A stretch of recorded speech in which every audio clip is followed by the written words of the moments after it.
मुझे देवी और महादेव के मिलन के लिए ये कार्य करना ही होगा। तभी बाणासुर की ये योजना असफल होगी। और मैं ये मिलन होने नहीं दूंगा, क्योंकि यदि ये विवाह हो गया तो बाणासुर की मृत्यु नहीं होगी और मैं अपने स्वर्गलोक को कभी वापस नहीं पा सकूंगा।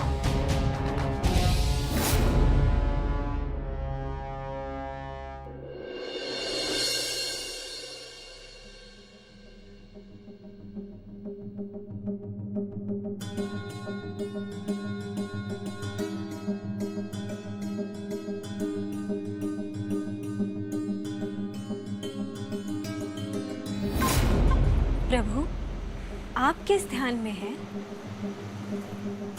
देवी, ऐसा बोध होता है कि आपके मन में किसी जिज्ञासा ने जन्म लिया है। हाँ प्रभु, उस मछली को देखकर जिज्ञासा से अधिक आशंका ने मेरे मन को घेर लिया है। दोनों ही स्थितियों को अनुत्तरित नहीं छोड़ना चाहिए, निराकरण कर लेना चाहिए। बताइए, किस बात की आशंका है आपके मन में? प्रभु, कहीं ऐसा तो नहीं कि उस मछली को इंद्रदेव ने भेजा हो भैरव को रोकने के लिए? या ये बाणासुर की कोई चाल हो सकती है? क्योंकि असुर भी तो मायावी होते हैं। देवी, महत्वपूर्ण ये नहीं है कि चाल किसकी है, महत्वपूर्ण ये है कि चाल का प्रभाव वो कितना हानिकारक है। और आपकी आशंका निराधार नहीं है। बाणासुर शांत बैठने वालों में से नहीं। किंतु प्रभु, आपने स्पष्ट नहीं किया। मेरी जिज्ञासा तो अनुत्तरित ही रह गई। अभी आप केवल इतना जानिए कि इस लीला का संबंध शक्तिपीठ कन्याकुमारी से जुड़ा हुआ है और सही निष्कर्ष पर पहुंचने के लिए सही समय की प्रतीक्षा कीजिए।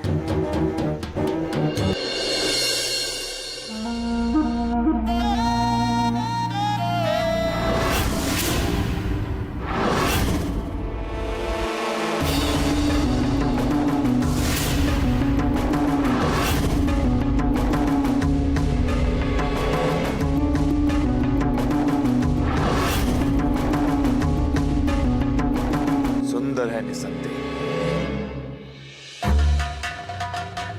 ये भी सुंदर है, ये भी है सुंदर, परंतु उस कन्या जैसी सुंदरता किसी में भी नहीं है। कोई उसके पासन बराबर भी नहीं है।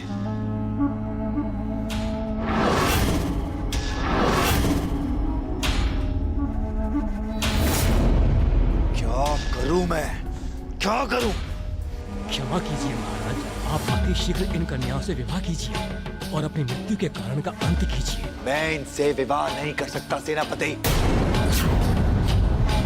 उस मछुआरन कन्या से विवाह करने से पहले मैं इन सब से विवाह नहीं कर सकता। ऐसा करना विवाह जैसे पवित्र बंधन का अपमान होगा। विवाह तो मैं पहले उसी कन्या से करूंगा सेनापति। तब तक इन सबको बंदी बनाकर रखो। क्षमा करें महाराज, जब आशक्ति इतनी प्रबल है तो हम उसे अभी उठाकर ले आते हैं।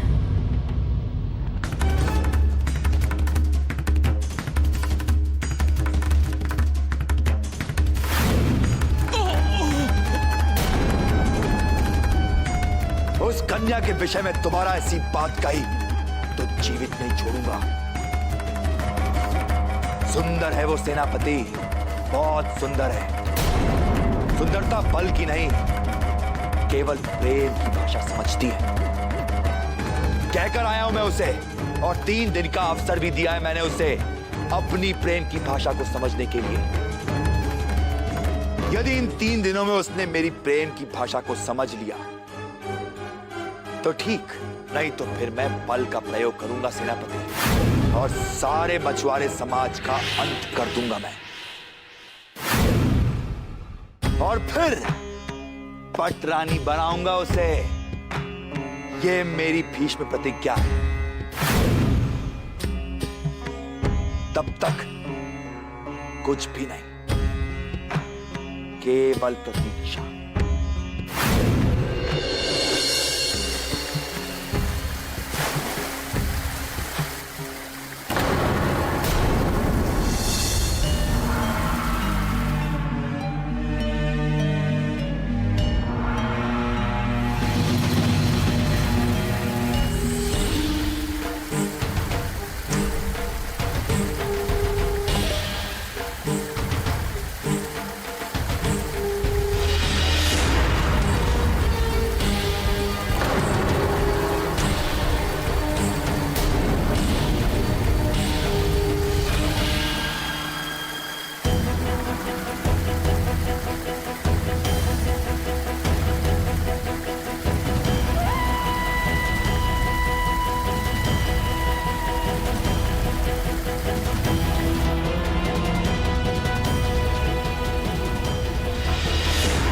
अरे कितनी बड़ी मछली थी ये जो जाल में से बाहर निकल गई।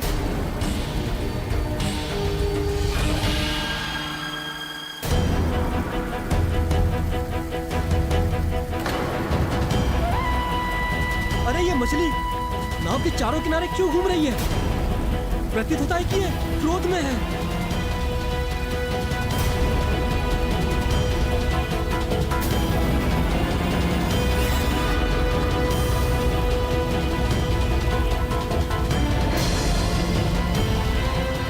मछली का इस प्रकार व्यक्त भाव में जल में घूमना अशुभ संकेत है।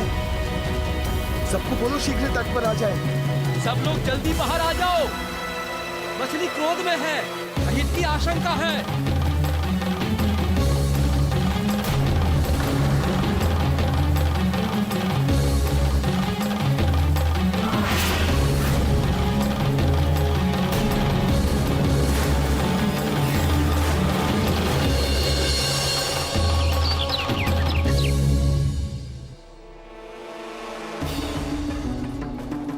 स्वामी, मुझे बहुत भय लग रहा है। क्यों देवी? उस असुर की धमकी से स्वामी, उस बाणासुर की धमकी से। 3 दिन की अवधि बीतने को समय ही कितना लगेगा? यूं पलक झपकते बीत जाएंगे ये 3 दिन, और उसके पश्चात। वही तो मैं समझ नहीं पा रहा हूं कि कैसे उस असुर के कोप से अपनी पुत्री की रक्षा करूं। वो असुर असीम शक्तियों का स्वामी है और मैं एक साधारण मनुष्य। हर पिता का धर्म होता है कि वो अपनी संतान की रक्षा करे, और मैं उसमें असमर्थ हूं। हे परमात्मा, अब आप ही कोई मार्ग दिखाए कि किस विधि से मैं अपनी पुत्री की रक्षा करूं उस असुर से। मेरी बात मानिए स्वामी, आप शीघ्र ही हमारी पुत्री के लिए एक उचित वर ढूंढ लीजिए, ताकि हम शीघ्र से शीघ्र उसके हाथ पीले करा सकें।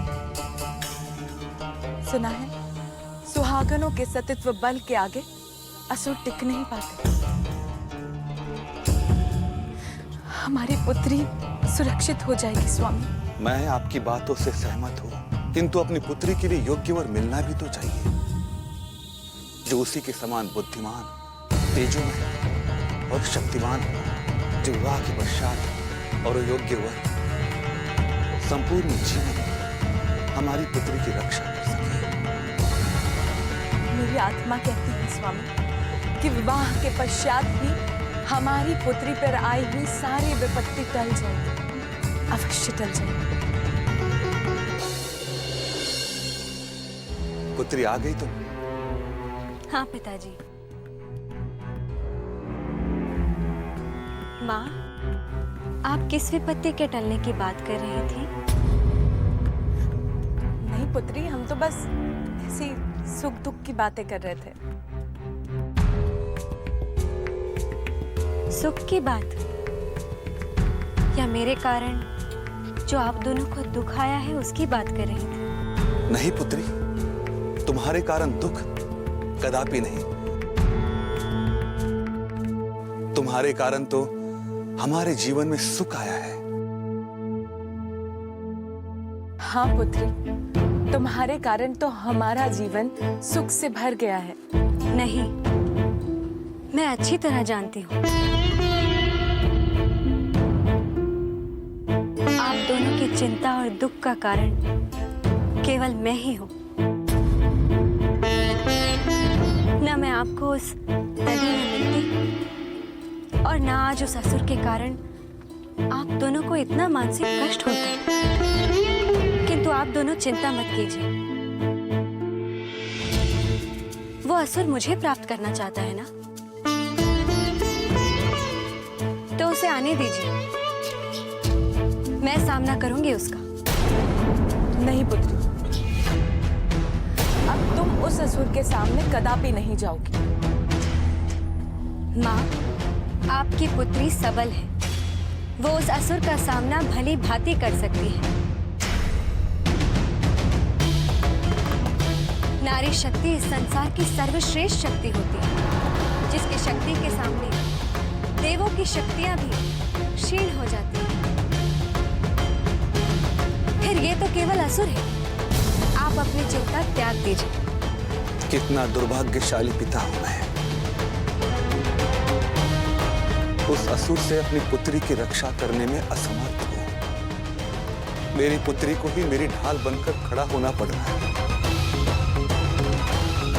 ये परमात्मा कैसे परीक्षा ले रहा है, ये कैसे दुख की घड़ी है। मत्स्यराज जी, अनर्थ हो गया। क्या हुआ, इतने भयभीत क्यों हो? नदी में बहुत बड़ी भयावह मछली आ गई है, जिसके चलते हमारा मछली पकड़ पाना बहुत कठिन हो गया है। हमें जाल, नाव सब कुछ छोड़कर भागना पड़ा है वहां से। उसने हमारी नाव को भी क्षतिग्रस्त कर दिया है। क्या? किंतु आज तक ऐसा कभी हुआ ही नहीं। इतने वर्षों के कार्यकाल में मैंने ऐसी घटना पहली बार सुनी है। कहीं ये उस बानासुर की कोई चाल तो नहीं है? प्रतीत होता है कि ये चाल उस बानासुर असुर की होगी। कुछ कीजिए मत्स्यराज जी, कुछ कीजिए। हाँ मत्स्यराज जी, कुछ कीजिए। न जाने कौन से अनर्थ का संकेत है। चलो चलकर देखते हैं। पिताजी, मैं भी साथ चलूंगी। हाँ बेटी चलो।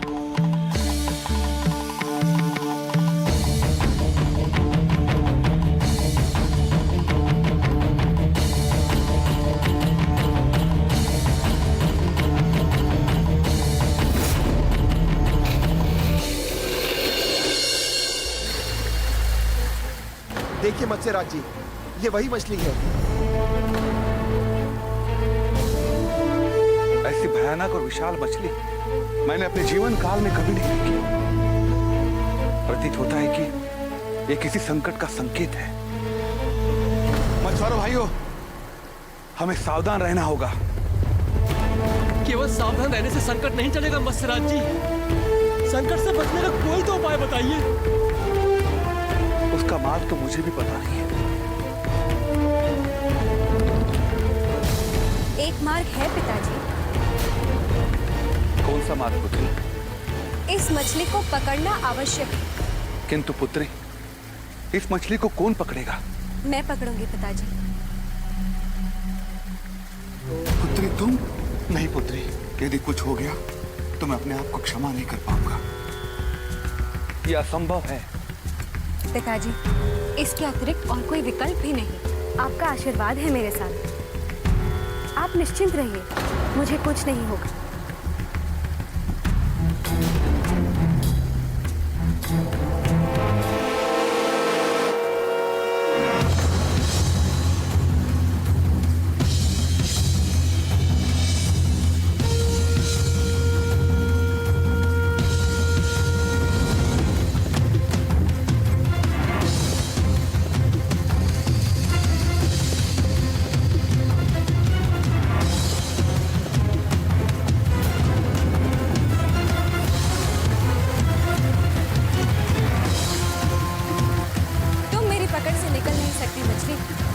जाल में तुम्हें आना ही पड़ेगा।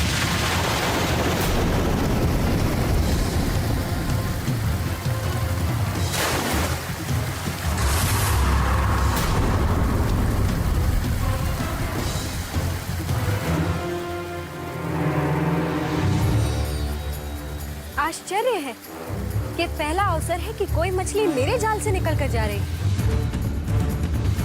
चाहे कुछ भी हो जाए, आज तो मैं तुम्हें पकड़ कर ही रहूंगी।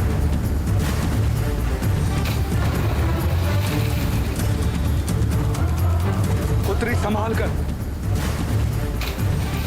हे माता, मेरी पुत्री की रक्षा करना।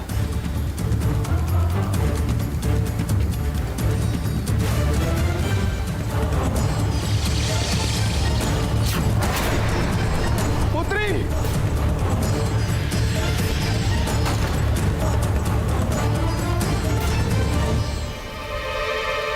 पुत्री संभाल के। नहीं बाबा, आज तो इस मछली को मैं पकड़ कर ही रहूंगी।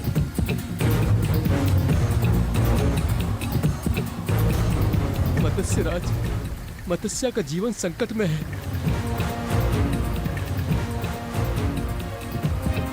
पुत्री, चलो यहाँ से। पिताजी, आप चिंता ना करें, ये मछली मेरा अहित नहीं कर पाएगी। पुत्री, यदि कुछ अहित हो गया तो मेरा संसार उजड़ जाएगा। चलो तुम यहाँ से।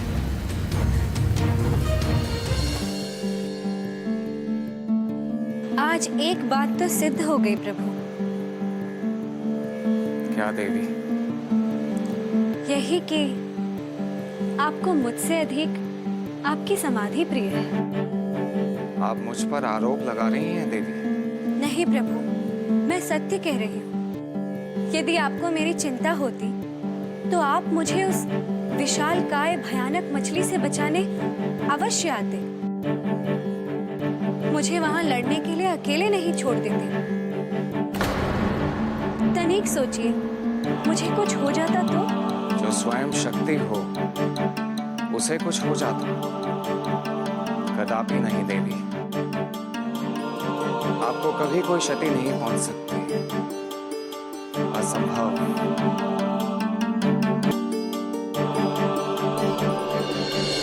अलख निरंजन, अलख निरंजन।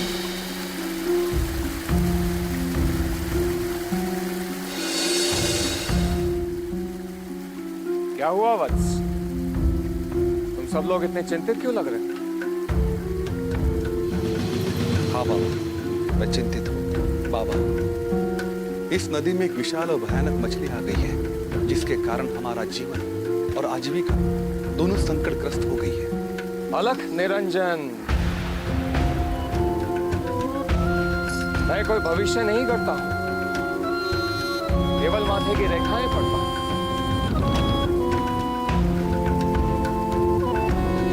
ये कन्या कौन है? बाबा, ये मेरी पुत्री है। इस कन्या का प्राप्ति स्थल ये नदी है, सत्य है? जी बाबा, ये सत्य है। अलख निरंजन, इस मछली से उत्पन्न समस्या का स्थल भी ये नदी है ना? जी बाबा। बहुत गहरा संबंध है इन दोनों में।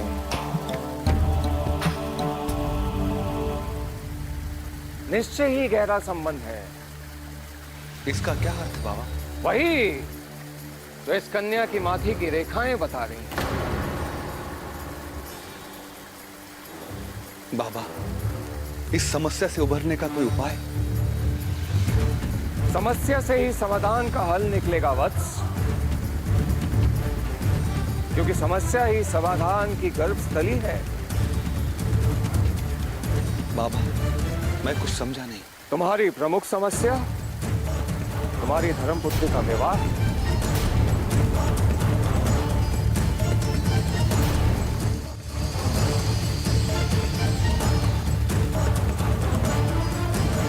हाँ बाबा। एक कार्य करो। आदेश। तुम इस कन्या के विवाह की समस्या से उबरने के लिए एक घोषणा कर दो कि जो भी इस विशाल और भयानक मछली से तुम सब लोगों की रक्षा करेगा, तुम अपनी पुत्री का विवाह उसके साथ करवा दो।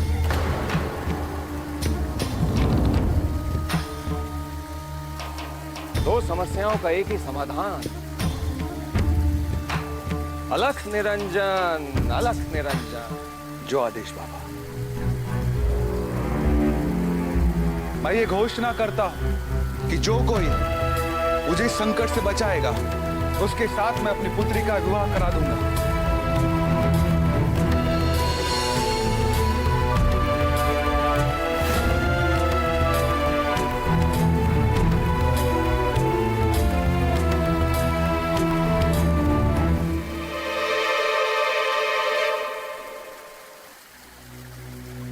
देवराज, अब भैरव कोई ना कोई यत्न करके महादेव और मत्स्य का विवाह करवा ही देंगे।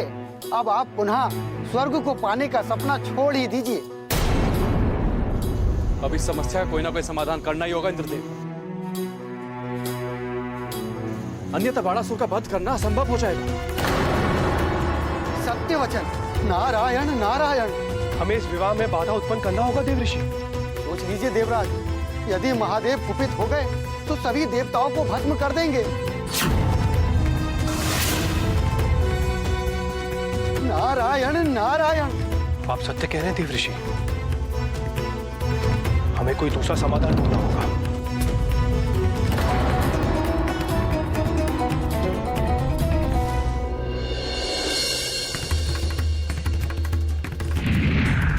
असुर राज की जय हो। बोलो, क्या संदेश लाए हो पृथ्वीलोक से?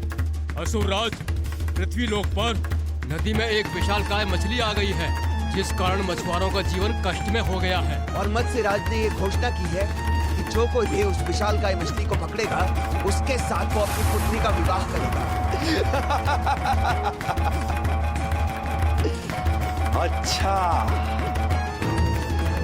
तुम्हारे संबंधी ने अपनी पुत्री के लिए वर चुनने का ये मापदंड रखा है। कोई बात नहीं, बाणासुर नाम है मेरा। आन पर आ जाऊं तो स्वर्ग, सुंदरी, सबको अपना दास बना लूं। अब धरती लोक पर मैं जाऊंगा उस मछली को पकड़ने के लिए और उस कन्या का वरण करने के लिए।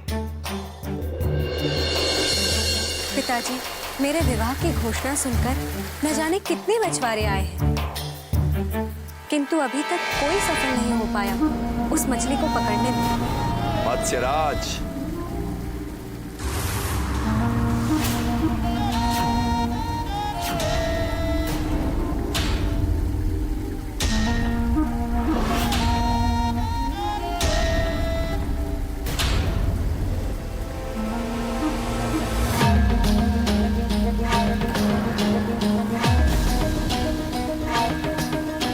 आपकी घोषणा की धनक दूर दूर तक है, वही सुनकर मैं भी आया हूं। यदि इस घोषणा में सत्यता है तो क्या मैं भी प्रयास करूं? अवश्य प्रयास कर सकते हो। किंतु पिताजी, यदि ये सफल भी हुआ तब भी मैं इस दुष्ट से विवाह नहीं करूंगी। पुत्री, एक बार मैंने वचन दे दिया तो मैं अपने वचन से पलट नहीं सकता।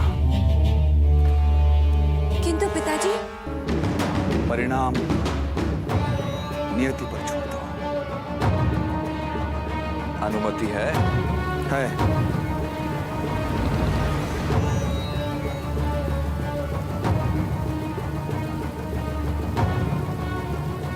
मछली,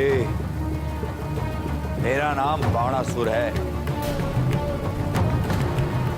यदि आन पर आ जाऊं तो सुर, स्वर और सुंदरी सबको दास बना लूं।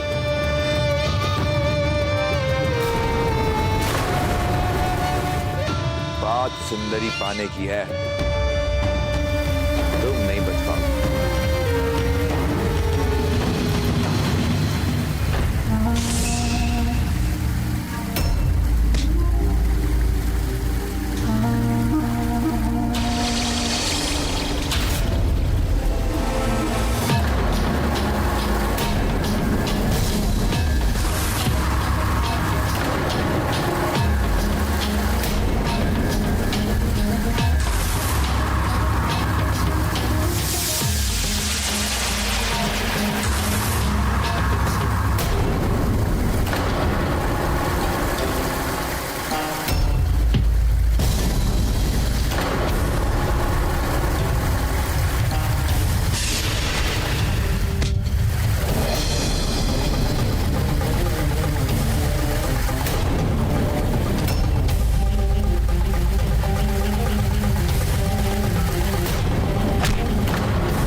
मत्स्य महोदय,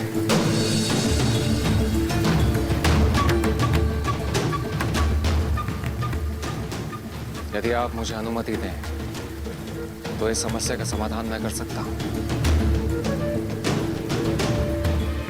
किंतु आपका परिचय क्या है? कौन हो आप? मैंने आपको यहाँ कभी नहीं देखा। इसलिए क्योंकि मैं यहाँ का रहने वाला नहीं, हिमालय का मछुआरा हूं। मेरा नाम शंकर है। किंतु हिमालय पर तो कोई नदी है ही नहीं, फिर आप वहां कैसे मछली पकड़ते हैं? सहमत हूं कि वहां नदी नहीं है, परंतु मछली पकड़ना मुझे आता है। किंतु ये कोई सामान्य मछली नहीं है, क्या आप इसका सामना भी कर पाएंगे? देवी, यदि व्यक्ति के पास आत्मविश्वास हो तो कोई भी कार्य असंभव नहीं। ठीक है, आप हमारी सहायता करें और हमें उपकृत करें।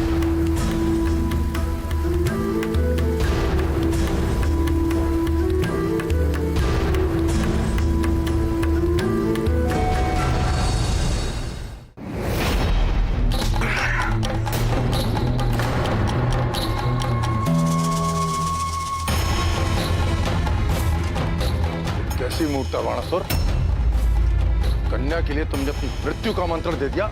वो बहुत सुंदर है दैत्यगु। मूर्ख हो तुम, कन्या की सुंदरता पर मोहित हो गए, भूल गए माता के उस श्राप को कि कुंवारी कन्या तुम्हारी मृत्यु का कारण बनेगी। वो मेरी मृत्यु का कारण नहीं बनेगी गुरुदेव। मैं उससे प्रेम करता हूं, उससे विवाह करना चाहता हूं, और प्रेम तो जीवन का कारक होता है, मृत्यु का नहीं गुरुदेव। बाणासुर, देवताओं ने सदा तुम असुरों को मारने के लिए मोह को अपना अस्त्र बनाया। संभव है वो कन्या भी उन देवताओं के प्रपंच का पुतला हो, उनके छल की छवि हो। इसलिए तुम्हें सावधान करता हूं, उस कन्या से विवाह करने का विचार त्याग दो। तब तक मैं पता लगाता हूं कि वो कन्या है कौन। किंतु गुरुदेव। नहीं बाणासुर, अब तुम उस कन्या से दूर रहोगे। नहीं रह सकता दूर गुरुदेव। दैत्य गुरु शुक्राचार्य का आदेश है। मैं अपने साकार होते सब को नष्ट होते नहीं देख सकता। जो आज्ञा गुरुदेव, जो आज्ञा।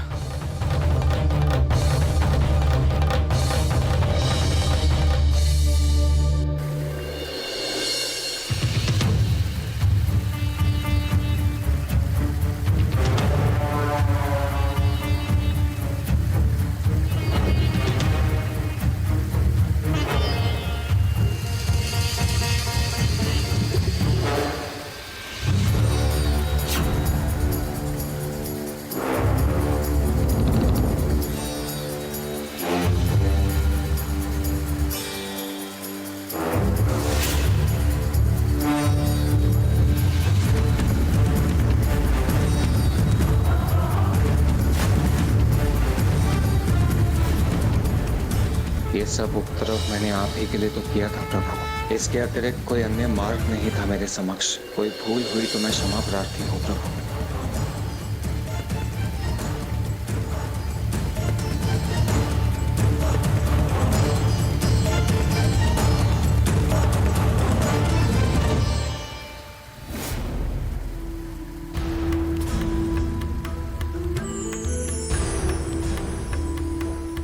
आपने इतने बड़े संकट से हम सभी की रक्षा की है।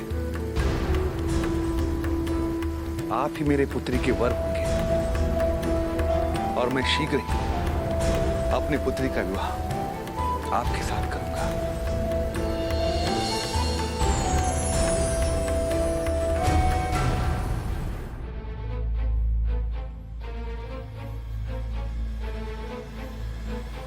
प्रभु, सृष्टि में संकट उत्पन्न हो गया है।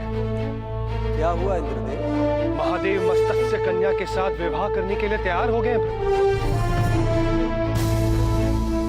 और यदि ये विवाह हो गया तो बाणासुर का संहार नहीं हो पाएगा।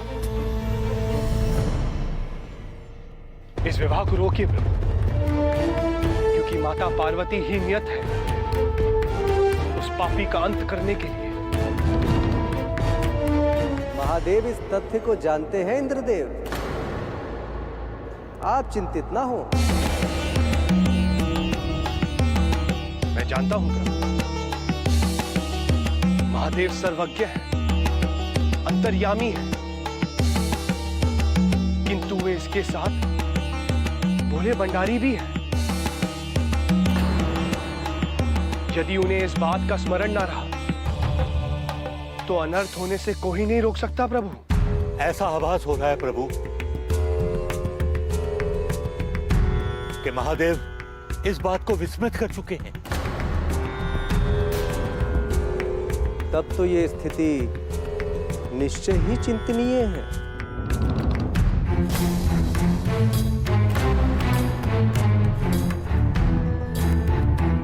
कार्य शीघ्रता से करो, मेरे पुत्री का विवाह है। तुम भी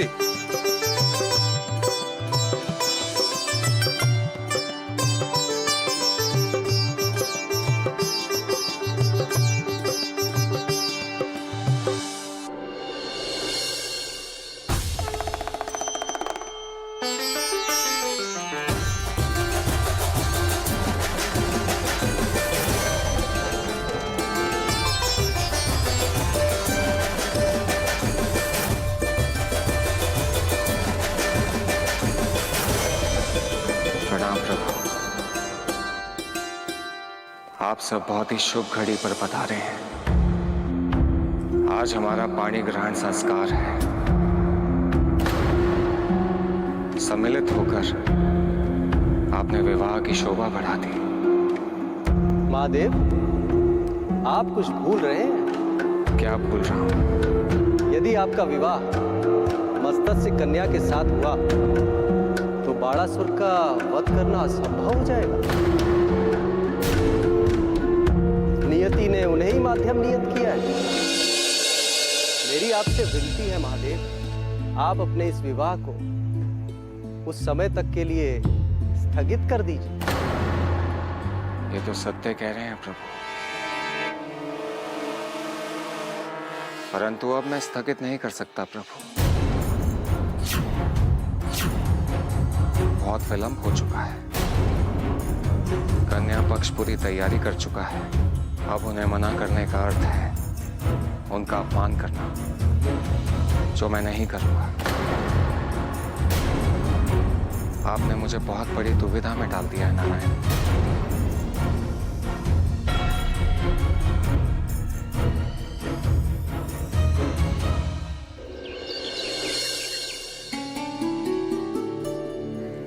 प्रणाम मत्स्यराज। प्रणाम। देवी मत्स्या कहाँ है? मेरी पुत्री भीतर है, किंतु आपका परिचय क्या है और मेरे पुत्री के विषय में पूछने का प्रयोजन?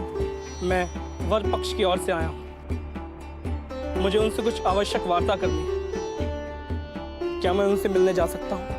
हाँ अवश्य, आइए।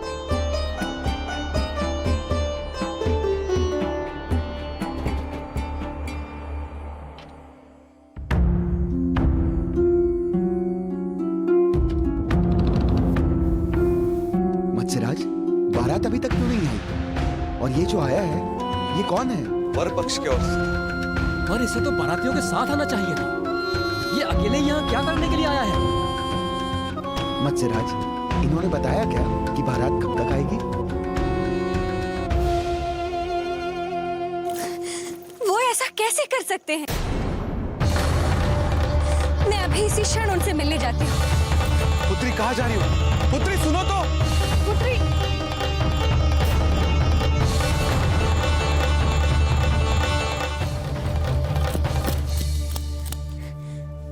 ये आप क्या खेल खेल रहे हैं मेरे साथ? पहले आपने मेरी उस मछली से रक्षा की, फिर मुझसे विवाह करने के लिए सहमत हुए,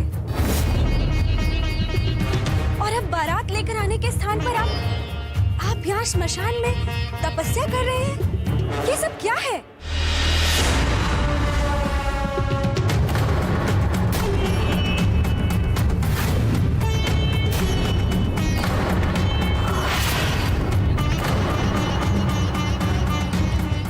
आपका मौन मुझे प्रतीत कर रहा है। आंखें खोलिए और मेरे प्रश्नों का उत्तर दीजिए। यदि आपका आशय है मेरा अपमान करना, तो ये आप भली भांति जान लीजिए कि आज मैं इस स्मशान से जीवित नहीं लौटूंगी। आंखें खोलिए, मेरे प्रश्नों के उत्तर दीजिए।